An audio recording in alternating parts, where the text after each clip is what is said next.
Hello, I'm Marianne Mason from UC Berkeley. Did you know that Title IX covers pregnancy discrimination? I bet you didn't. I didn't know it when I was the graduate dean at Berkeley from the years 2000 to 2007. And during that period, I dealt with a lot of young student parents, mothers, who were forced out of their programs because they took too long maternity leave or had other difficulties with their advisors, etc. And I didn't know that they could actually find some satisfaction from the Title IX compliance officer.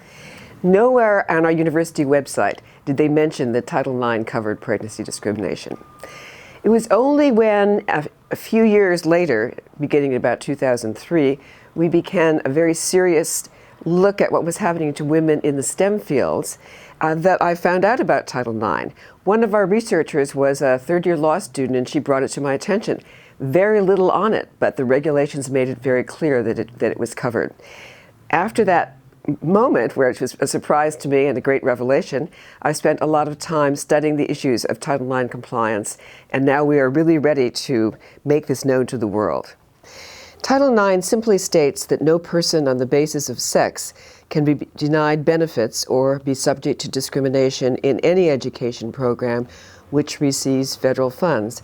And in higher education, that is pretty much every school. Title IX celebrated its 40th birthday 2 years ago. And at that event, President Obama administration announced its intent to increase the number of women in the STEM fields, science, technology, engineering, and math.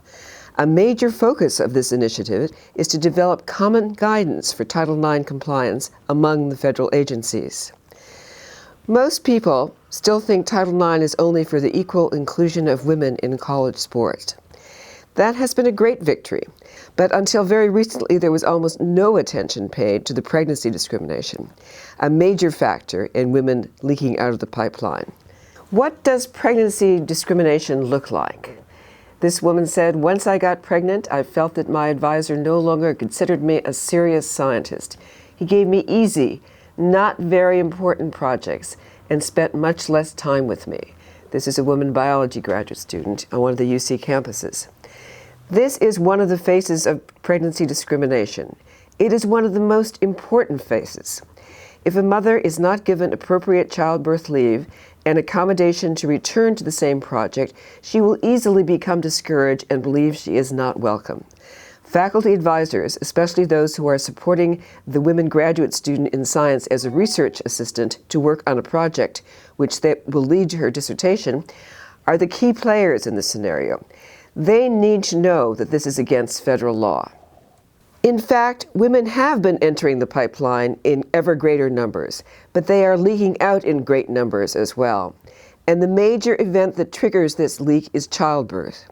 Our Berkeley research has studied the outcomes for PhDs nationally using the NSF Survey of Doctorate Recipients, which tracks 160,000 PhDs across their career span until they are 72 or have died or left the country. Hard to escape the NSF. It offers a clear picture of the effect of family formation on women and men PhDs.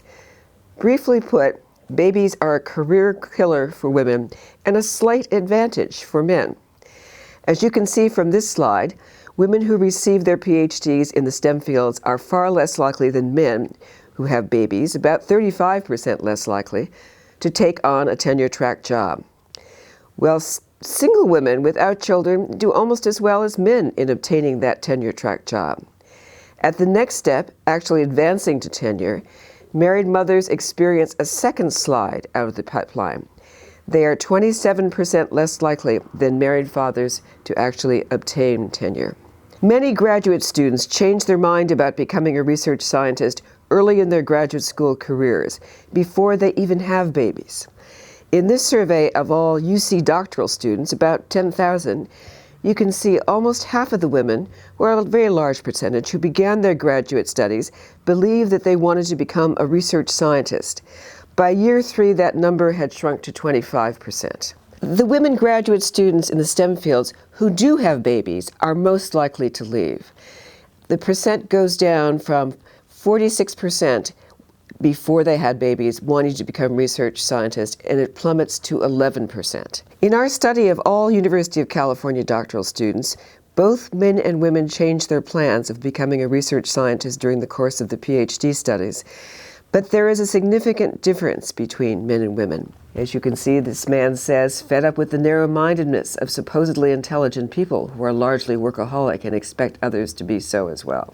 And the woman says, since beginning my doctoral work, I have become convinced that very few, if any, female professors can have stable, family, fulfilling lives of the sort that I wish for, a stable marriage and children.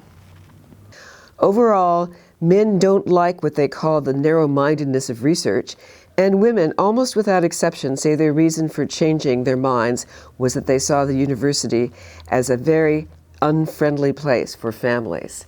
The story is even more pronounced with the postdoc scholars. Many scientific disciplines require several years as a postdoctoral fellow before being able to enter a tenure-track job. Many postdocs are considered trainees, not employees, and they receive no benefits for pregnancy leaves or workplace protections as employees at universities do. But these are the years when most babies are born. As you can see, for women, the peak year is 35. For men, it is much later. When women have babies as postdoc, they are twice as likely as men to turn away from their goal of becoming a research scientist. They also believe it is not possible to do both in an unfriendly atmosphere of the universities. Title IX regulations clearly spell out the coverage. A recipient shall not discriminate against any student or exclude any student from its education program or activity, including any class or extracurricular activity on the basis of such student's pregnancy, childbirth, false pregnancy, termination of pregnancy, or recovery therefrom, unless the student requests voluntarily to participate in a separate portion of the activity of the recipient. And it is not only the educational activities, it is employment. Many students work while they are at school, often as teaching assistants or research assistant. And it also covers medical insurance. Pregnancy and childbirth must be covered as all other gynecological events. And it is considered a temporary disability for medical coverage purposes as well. Do you comply with Title IX? Does your institution take steps to disseminate information pertaining to Title IX compliance and enforcement with regard to pregnancy discrimination? As I mentioned at Berkeley, there was nothing on the website until recently. Are the procedures easily accessible to students? Is the website of the Office of Title IX Coordinators easily found? Is pregnancy discrimination highlighted? Are grievance procedures clearly written and up to date? Are they as friendly as possible? And most importantly, do the students know their rights? Are they given a sheet that tells them exactly what they can and should do to protect themselves in the event of pregnancy discrimination? It's really time, after 40 years, that Title IX is complied with. Wouldn't you agree?